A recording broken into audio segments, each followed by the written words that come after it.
तो सूरत हाल में हर पाकिस्तानी ये जानने की कोशिश कर रहा है कि क्या पाकिस्तान का आईएमएफ के साथ एग्रीमेंट साइन होगा या नहीं होगा, क्योंकि मौजूदा सूरत हाल में अगर आईएमएफ के साथ हम चलते हैं तो हमारे हालात फिर भी मुश्किल होंगे, और अगर आईएमएफ पाकिस्तान के साथ एग्रीमेंट साइन नहीं करता तो हालात फिर भी मुश्किल होंगे। जैसा कि आप जानते हैं कि एक माह पहले आईएमएफ का वफ्द पाकिस्तान के हुकाम से मुलाकात करके वापस चला गया और पाकिस्तान ने उनकी सारी कंडीशन मान ली। उन्होंने कहा कि बिजली की कीमतों में इजाफा किया जाए, हमने वो इजाफा भी कर दिया। उन्होंने कहा कि पेट्रोल पर एडिशनल टैक्स लगाया जाए, हमने वो भी लगा दिया। एक्सचेंज रेट को मैनेज ना किया जाए बल्कि उसको फ्री फ्लो किया जाए, जिससे हमारा एक्सचेंज रेट जो है वो बहुत ज़्यादा स्विच कर गया। हमने उनकी वो बात भी मान ली। यहाँ तक कि उन्होंने कहा कि जो टैक्स रेट है जीएसटी बढ़ा दो, वो हमने बढ़ा दिया।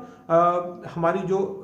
मॉनेटरी पॉलिसी है उसमें जो पॉलिसी रेट है वो उन्होंने कहा कि 17% से 19% करो, हमने वो भी 20% कर दिया। लेकिन अभी तक एक माह गुजरने के बाद आईएमएफ ने पाकिस्तान के साथ एग्रीमेंट साइन नहीं किया, और इसाक डार हर दूसरे दिन ये ट्वीट कर रहे हैं कि अगले हफ्ते में या अगले 2 दिन में आईएमएफ के साथ प्रोग्राम साइन हो जाएगा। लेकिन आज हम बात करेंगे कि आईएमएफ क्यों रिलक्टेंट है, आईएमएफ क्यों पाकिस्तान के साथ एग्रीमेंट साइन नहीं कर रहा, और क्या पाकिस्तान के साथ एग्रीमेंट साइन करने की उनकी कंडीशन पूरी हो पा रही है या नहीं। तो उसमें सबसे पहले ये बताऊं कि आईएमएफ के पाकिस्तान के साथ साइन ना करने की जो सबसे बड़ी वजह है, सबसे बड़ी रुकावट है, वो ट्रस्ट डेफिसिट है। दोनों को एक दूसरे पर एतमाद नहीं है। पाकिस्तान और आईएमएफ के दरमियान जो मामलात हैं, जो उनके अहवाल अभी तक चल रहे हैं, उनमें ट्रस्ट डेफिसिट इतना ज़्यादा हो चुका है कि आईएमएफ को पाकिस्तान पर एतमाद नहीं है, क्योंकि ये जो भी उनसे एग्रीमेंट करते हैं, जो भी उनसे बात करते हैं, उसको फॉलो नहीं करते, उस पर अमल नहीं करते, और उसकी वजह से वो इनसे रिलक्टेंट डरे हुए हैं कि हम शायद पाकिस्तान से एग्रीमेंट साइन ना करें।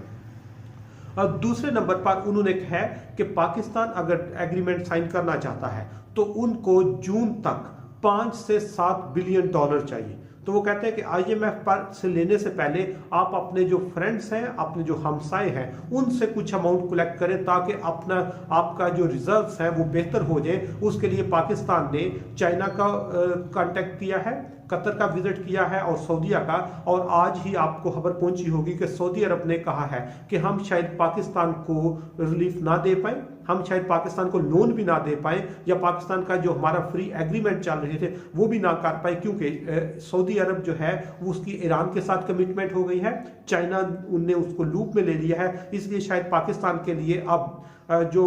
इजीली सऊदी अरब से अमाउंट आ जाती थी वो भी मुश्किल हो रही है। इसलिए अगर पाकिस्तान सऊदी अरब, चाइना, कतर या बाकी फ्रेंड्स ऑफ पाकिस्तान से 4 से 5 बिलियन डॉलर कलेक्ट नहीं कर सकता तो आईएमएफ फिर भी हमारे साथ एग्रीमेंट साइन नहीं करेगा। इसलिए दूसरी कंडीशन भी पूरी होती नजर नहीं आ रही। और अगर हम तीसरी कंडीशन रखें तो आईएमएफ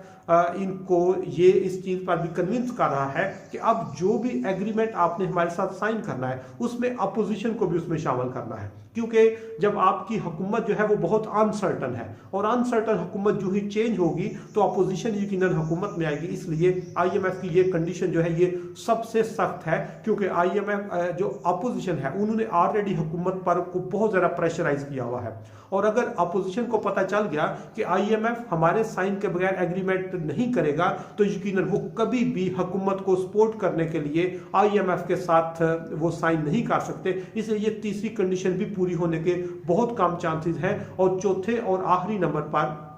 पाकिस्तान की जो मौजूदा पॉलिटिकल अनसर्टेनिटी है या इकोनॉमिक अनसर्टेनिटी है, इकोनॉमिक इमरजेंसी है, इस सूरत हाल में पूरी दुनिया कोई भी कंट्री पाकिस्तान को लोन देने के लिए, फाइनेंशियल सपोर्ट करने के लिए तैयार नहीं है, क्योंकि वो कहते हैं पाकिस्तान सबसे पहले अपने सियासी जो अदम इस्तेहकाम है इसको कम करे और मुल्क सियासी इस्तेहकाम की तरफ जाए। जो ही सियासी इस्तेहकाम होगा मुल्क माशी इस्तेहकाम की तरफ चलेगा, यहाँ पर इन्वेस्टमेंट होगी, रेवेन्यूज आएगा, टैक्स कलेक्शन होगी, चीज़ें सारी स्टेबल होंगी, जो कि पाकिस्तान में हर अगले दिन जो सियासी अदम इस्तेहकाम है वो कम होने की बजाय बढ़ता जा रहा है, और सियासी अदम इस्तेहकाम माशी अदम इस्तेहकाम को जन्म दे रहा है। इसलिए इन 4 कंडीशन की बेस पर हम ये कह सकते हैं कि शायद आईएमएफ पाकिस्तान के साथ एग्रीमेंट करने के लिए मजीद वक्त लेगा, इसको डिले करेगा, जो डिलेइंग टैक्स है उनको यूज करके पाकिस्तान को मजीद वो प्रोलॉन्ग करेगा, जिससे यकीनन पाकिस्तान की जो मुश्किलात है वो कम होने की बजाय बढ़ती जाएगी।